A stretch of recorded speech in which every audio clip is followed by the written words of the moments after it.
প্রিয় বিনিয়োগকারী ভাই ও বন্ধুরা আমার, আসসালামু আলাইকুম। শেয়ার বাজার অর্থনীতি বিনিয়োগ বিশ্লেষণের নতুন একটি ভিডিওতে স্বাগতম। আর এই ভিডিওটি কোনো সূচক বিশ্লেষণ বা কোনো বিশেষ কোনো স্টক নিয়ে আলোচনা না। ভিডিওটি করেছি সম্পূর্ণ শিক্ষামূলক একটি বিশেষ বার্তা প্রদানের লক্ষ্যে। এটা আমার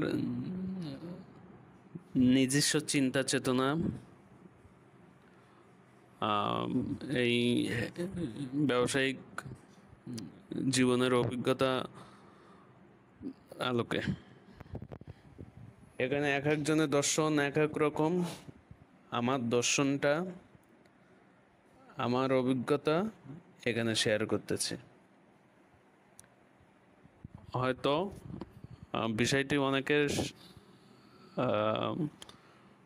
কাছে গ্রহণযোগ্য হতে পারে, আবার অনেকের কাছে নাও হতে পারে। তো চলুন কথা না বাড়িয়ে আমরা সরাসরি মূল পর্বে চলে যাই। শেয়ার বাজার সহ জীবনের প্রতিটি ক্ষেত্রে সফলতা আমার মনে হয় তিনটি বিষয়ের উপরে অতি নির্ভরশীল। একটি হচ্ছে ঝুঁকি ব্যবস্থাপনা, দ্বিতীয়টি হচ্ছে নিজস্ব গবেষণা, তৃতীয়টি হচ্ছে ভুল থেকে শিক্ষা। এছাড়াও সাফল্যের আরও অনেক সহায়ক উপাদান আছে, আসলে বললে শেষ হবে না। এই সহায়ক উপাদানগুলোর মধ্যে থেকে এই তিনটা নিয়েই কথা বলবো: ঝুঁকি ব্যবস্থাপনা, নিজস্ব গবেষণা আর ভুল থেকে শিক্ষা। তা চলুন, আসলে ঝুঁকি ব্যবস্থাপনা বলতে আমি সেই ব্যবস্থাকে বুঝিয়েছি, কারণ হচ্ছে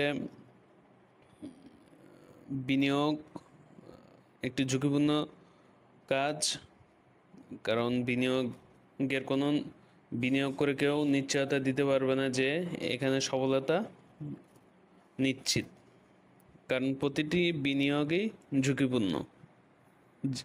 সেটা আপনি জীবনে যে কোনো ক্ষেত্রেই করতে পারেন, সে ব্যবসায়িক ক্ষেত্রে বা অন্য যে কোনো জায়গায়। এজন্য এই ঝুঁকি ব্যবস্থাপনাটা আমাদেরকে খুব সতর্কতার সাথে করতে হবে। আর ব্যবসায়িক ক্ষেত্রে ঝুঁকি ব্যবস্থাপনাটা আসলে খুব বিচক্ষণতার সাথে করা লাগে বলে আমার মনে হয়।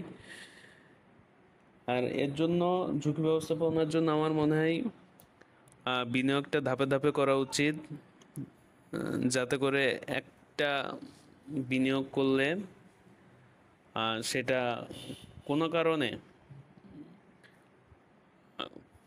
কারণে ঝুঁকির সম্মুখীন হইলে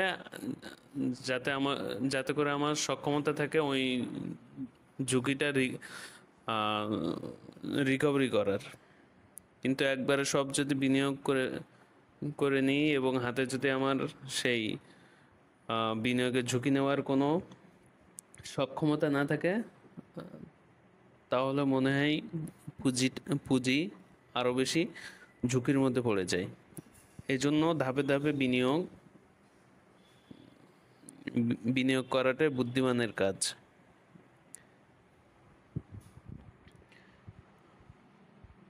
আর সমস্ত পুঁজি এক জায়গায় বিনিয়োগ করলে আসলে সবসময় ঝুঁকি থেকে যায়। এই জন্য বিনিয়োগের পূর্বে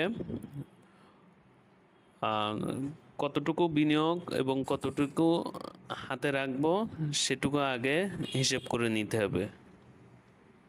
এরপরে আসে নিজস্ব গবেষণা। আসলে অন্যের কথায় প্রভাবিত হয়ে বিনিয়োগ করা যাবে না।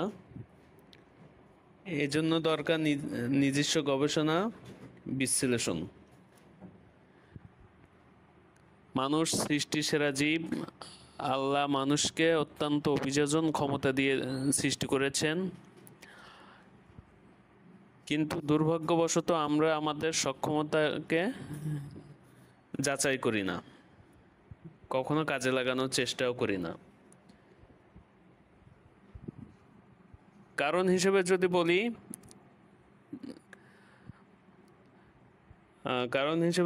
বলি, কারণ হচ্ছে যখনই আমরা মানে কষ্টসাধ্য জিনিসকে যখন সহজভাবে পেয়ে যাই, কষ্টসাধ্য জিনিস যখন সহজ প্রাপ্তি হয়ে যায়, তখন আমরা কোনো কিছু যাচাই করতে চাই না। এজন্য দেখা যায় যে সেক্ষেত্রে সে জিনিস তো টেকসই হয়ই না, আরও তার থেকে ক্ষতির সম্মুখীন হতে হয়। এজন্য এই মার্কেট সম্পর্কিত অনেক অনেক ভালো আছে, বিশ্লেষক আছেন, আর তাঁরা অনেক সুন্দর সুন্দর আলোচনা উপস্থাপন করেন। তাদের আলোচনা শুনুন এবং আপনার নিজস্ব চিন্তা ভাবনা গবেষণা ওনাদের সাথে যদি মিলে যায়, তখন আপনি সিদ্ধান্ত নিন। কিন্তু নিজে কোনো গবেষণা না করে অন্যের দ্বারা প্রভাবিত হবেন না, দয়া করে। আর যদি প্রভাবিত হন, তাহলে দেখবেন যে, কারণ অন্যের দ্বারা প্রভাবিত হচ্ছেন, তার চিন্তা ভাবনা বিচার বিশ্লেষণ একরকম, কিন্তু আপনি তার কোনো কিছু না জেনে শুধুমাত্র উপরে উপরে শুনে অংশগ্রহণ করেছেন। তার পরবর্তী পরিস্থিতি কি হবে না হবে সেটা আপনারও কোনো ধারণা নেই। তার যদি বিপরীতগামী হয় সেটি, তখন আপনি ক্ষতিগ্রস্ত হবেন। এজন্য বলবো, আগে নিজস্ব গবেষণা করুন এবং যারা অত্যন্ত দক্ষ বিশ্লেষক আছেন তাদের কথা শুনুন। তাদের সাথে আপনার চিন্তা ভাবনা গবেষণা যদি মিলে যায়, তখন আপনি সিদ্ধান্ত নিন। তৃতীয়টি হচ্ছে ভুল থেকে শিক্ষা। শেয়ার বাজার বলে না, জীবনের প্রায় প্রতিটা ক্ষেত্রে সবারই ভুল হয়, কিন্তু সেই ভুলের উপর প্রতিষ্ঠিত থাকলে আপনি বরাবরই ক্ষতিগ্রস্ত হবেন। এর থেকে আপনার কোনো নিস্তার নেই। এই জন্য ভুল থেকে শিক্ষা নিয়ে এগিয়ে যাওয়াই বুদ্ধিমানের কাজ।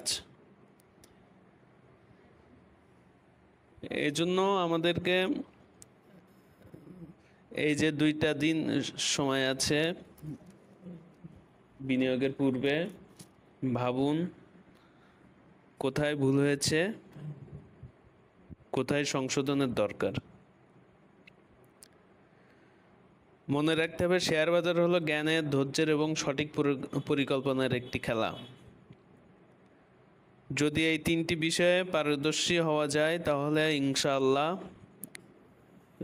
সাফল্য নিশ্চিত। সাফল্য নিশ্চিত বলা ভুল হবে, সাফল্য প্রায় নিশ্চিত। কারণ নিশ্চিত নিশ্চয়তা কেউ দিতে পারবে না। এজন্য দয়া করে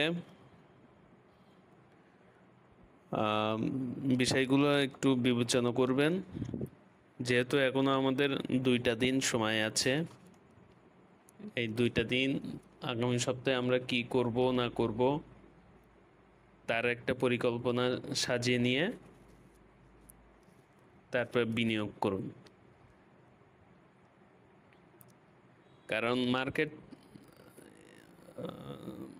ট্রেড শুরু হয়ে গেলে, আর যদি মার্কেট ভালো থাকে, ইনশাল্লাহ ভালো থাকবে, ইনশাল্লাহ আশা রাখি। আর তখন আসলে কোনো শেয়ার আহ, নির্বাচন করে এন্ট্রি নেওয়া খুব সাফল্য আসে বলে আমার মনে হয় না। যদিও যদিও আসে, সেটা বলতে হবে ভাগ্য খুব সুপ্রসন্ন, সেজন্য এসেছে। কারণ কোনো কিছু পূর্ববর্তী পরিকল্পনা ছাড়া সাফল্য আসে না, এবং সাফল্য কামনা করাও বোকামি ছাড়া আর কিছু না। জেনে বুঝে বিনিয়োগ করুন এবং আপনাদের বিনিয়োগ যাতে সফল ও সাফল্য মণ্ডিত হোক, এই কামনা করি। ধন্যবাদ। আসসালামু আলাইকুম।